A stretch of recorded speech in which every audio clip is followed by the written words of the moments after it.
நாகையில் கிராம நிர்வாக அலுவலர் மர்மமான முறையில் உயிரிழந்த சம்பவம் பரபரப்பை ஏற்படுத்தியுள்ளது. விவரங்களை எமது செய்தியாளர் சீனிவாசனிடம் கேட்கலாம். வணக்கம் சீனிவாசன், கூடுதல் விவரங்களை சொல்லுங்க.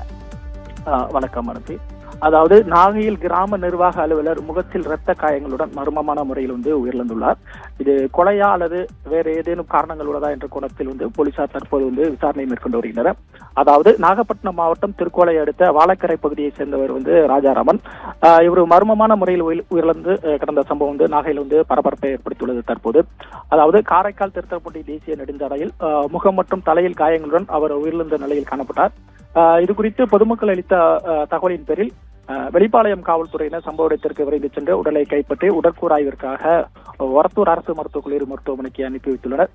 மேலும் அவர்கள் நடத்திய விசாரணையில் முதற்கட்ட விசாரணையில் ராஜாராமன் கடந்த 2024ஆம் ஆண்டு எட்டுக்குடி ஊராட்சிக்குட்பட்ட வல்லம் வருவாய் கிராமத்தில் கிராம நிர்வாக அலுவலராக பணியாற்றிய போது பட்டா மாற்றம் செய்வதற்கு தொடர்பாக லஞ்சம் கட்டதாக கூறி லஞ்ச ஒழிப்பு போலீஸ் கைது செய்யப்பட்டிருப்பதாக முதற்கட்ட விசாரணையில் தெரிய வந்துள்ளது.